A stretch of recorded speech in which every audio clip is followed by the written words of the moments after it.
Hello students, এই ভিডিওটিতে তোমাদের বাবা সাহেব আম্বেদকর ইউনিভার্সিটির বিএড সেকেন্ড সেমিস্টারে যারা কোর্স 1.2.7 এ মেথড পেপার হিসেবে এডুকেশন এই সাবজেক্টটি নিয়েছে তাদের জন্য আজকের এই ভিডিওটি।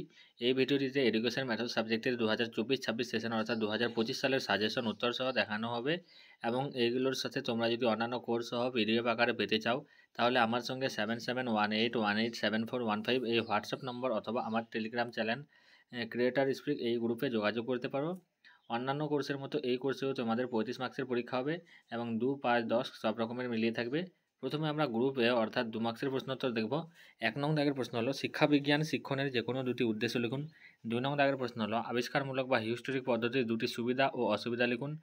3 নং দাগের প্রশ্ন হলো উত্তম শিক্ষাবিজ্ঞান পাঠ্যপুস্তকের যে কোনো দুটি বৈশিষ্ট্য লিখুন। 4 নং দাগের প্রশ্ন হলো শিখন সম্পদের ধারণাটি কী অথবা শিখন সম্পদের অর্থ কী। 5 নং দাগের প্রশ্ন হলো আবিষ্কারমূলক বা হিস্টোরিক পদ্ধতি বলতে কী বোঝেন। 6 নং দাগের প্রশ্ন হলো শিক্ষাবিজ্ঞান শিক্ষণের লক্ষ্য ও উদ্দেশ্য লিখুন। 7 নং দাগের প্রশ্ন হলো দর্শনের সাথে শিক্ষার সম্পর্ক কী। 8 নং দাগের প্রশ্ন হলো বক্তৃতা পদ্ধতি ও মিথস্ক্রিয়ামূলক পদ্ধতির মধ্যে দুটি পার্থক্য লিখুন।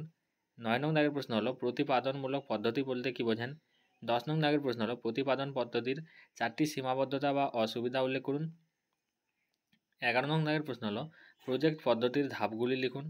12 নং দাগের প্রশ্ন হলো শিখন নকশার দুটি বৈশিষ্ট্য লিখুন। 13 নং দাগের প্রশ্ন হলো শিক্ষাবিজ্ঞান শিক্ষণের যে কোনো 4টি শিক্ষামূলক প্রদীপনের নাম লিখুন।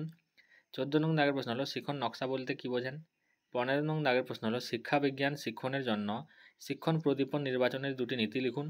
16 নং দাগের প্রশ্ন হলো গঠনমূলক মূল্যায়ন কাকে বলে।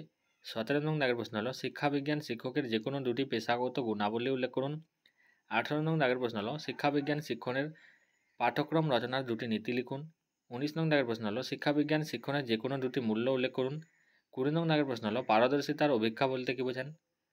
21 নং দাগের প্রশ্ন হলো প্রতিকারমূলক বা সংশোধনমূলক শিক্ষণ কাকে বলে। 22 নং দাগের প্রশ্ন হলো মূল্যায়ন ও পরিমাপের মধ্যে পার্থক্য লিখুন। 23 নং দাগের প্রশ্ন হলো শিক্ষাবিজ্ঞান গবেষণাগার বলতে কী বোঝেন। 24 নং দাগের প্রশ্ন হলো শিক্ষাবিজ্ঞান ও ভূগোলের মধ্যে কীরূপ সম্পর্ক। 25 নং দাগের প্রশ্ন হলো শিখন সম্পদের গুরুত্ব লিখুন। এরপর গ্রুপ বি অর্থাৎ 5 মার্কসের প্রশ্ন উত্তর দেখব। 1 নং দাগের প্রশ্ন হলো তাৎক্ষণিক উদ্ভাসিত শিক্ষণ প্রদীপনের নির্মাণ ও ব্যবহারের ক্ষেত্রে সমস্যাগুলি লিখুন। 2 নং দাগের প্রশ্ন হলো পারদর্শিতার অভিক্ষা প্রস্তুতকরণের ধাপগুলি কী কী।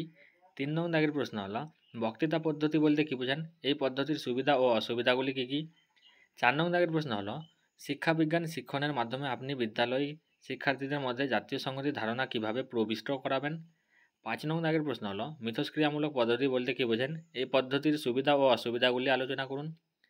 6 নং দাগের প্রশ্ন হলো নিরবচ্ছিন্ন ও সার্বিক মূল্যায়নের ধারণা বর্ণনা করুন অথবা নিরবচ্ছিন্ন ও সার্বিক মূল্যায়ন বা সিসিই বলতে কী বোঝেন। 7 নং দাগের প্রশ্ন হলো শিখন নকশার যে কোনো দুটি প্রকার লিখুন। উত্তম শিখন নকশার গুণগুলি কী কী। 8 নং দাগের প্রশ্ন হলো দর্শনের সাথে শিক্ষার সম্পর্ক কী, দর্শন শিক্ষাবিজ্ঞানকে কতখানি প্রভাবিত করেছে। 9 নং দাগের প্রশ্ন হলো উপযুক্ততা সূচক বা যোগ্যতা ভিত্তিক মূল্যায়ন কী, এই মূল্যায়নের সুবিধা এবং সীমাবদ্ধতাগুলি আলোচনা করুন। 10 নং দাগের প্রশ্ন হলো উত্তম শিক্ষাবিজ্ঞান পাঠ্যপুস্তকের কী কী গুণ থাকা উচিত, শিক্ষাবিজ্ঞান শিক্ষণের যে কোনো 3টি শিক্ষামূলক প্রদীপনের নাম লিখুন। 11 নং দাগের প্রশ্ন হলো শিখন সম্পদের অর্থ কী, শিক্ষণ প্রদীপন নির্বাচনের নীতিগুলি লিখুন। 12 নং দাগের প্রশ্ন হলো প্রকল্প পদ্ধতি বলতে কী বোঝেন, এই পদ্ধতির প্রবক্তাকে, এই পদ্ধতির ধাপগুলি উল্লেখ করুন। এরপর 13 নং দাগের প্রশ্ন হলো শিখন সম্পদের অর্থ কী, শিক্ষাবিজ্ঞান শিক্ষণে ব্যবহৃত বিভিন্ন প্রকারের শিখন সম্পদগুলির নাম উল্লেখ করুন। এরপর 14 নং দাগের প্রশ্ন হলো কম্পিউটার সহযোগী শিক্ষণ বা সিএআই এর সুবিধা ও অসুবিধা লিখুন। 15 নং দাগের প্রশ্ন হলো প্রজেক্ট পদ্ধতির সুবিধাগুলি ও অসুবিধাগুলি লিখুন। গ্রুপ সি অর্থাৎ 10 মার্কসের প্রশ্ন উত্তর। 10 মার্কসের 1 নং দাগের প্রশ্ন হলো শিখন নকশার সংজ্ঞা দিন, সুশিক্ষণ নকশার গুণাবলী কী কী এবং শিখন নকশার ধাপগুলি লিখুন। 2 নং দাগের প্রশ্ন হলো শিখন সম্পদের প্রকারভেদ উল্লেখ করুন, শিখন সম্পদ হিসেবে পুস্তকের ভূমিকা ব্যাখ্যা করুন, পাঠ্যপুস্তক, রেফারেন্স বই, হাত বই, বিশ্বকোষ এবং অনুশীলনী বইকে বিশেষভাবে উল্লেখ করে উত্তরটি লিখুন। এরপর 10 মার্কসের 3 নং দাগের প্রশ্ন হলো শিখন নকশার একটি ধারণা দিন, শিখন নকশার যে কোনো দুটি প্রকার লিখুন, সুশিখন নকশার গুণগুলি কী কী এবং শিক্ষায় শিখন নকশার গুরুত্ব ব্যক্ত করুন। 4 নং দাগের প্রশ্ন হলো গঠনমূলক ও সমষ্টিগতমূলক মূল্যায়ন বলতে কী বোঝেন এবং এই মূল্যায়নের দুটি সুবিধা এবং সীমাবদ্ধতা আলোচনা করুন।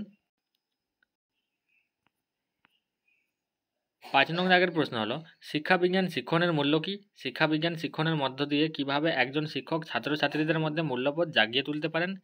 এরপর 6 নং দাগের প্রশ্ন হলো বক্তৃতা পদ্ধতি কাকে বলে? শ্রেণীকক্ষে শিক্ষণের ক্ষেত্রে বক্তৃতা পদ্ধতিকে সবচেয়ে কার্যকরী পদ্ধতি হিসেবে বিবেচনা করা হয় কেন? এরপর 7 নং দাগের প্রশ্ন হলো শিক্ষাবিজ্ঞান বিষয়ে একটি পারদর্শিতার অভিজ্ঞা কিভাবে গঠন করবেন তা সংক্ষেপে আলোচনা করুন। এই সঙ্গে এই পারদর্শিতার অভিজ্ঞার ব্লুপ্রিন্ট তৈরি করুন।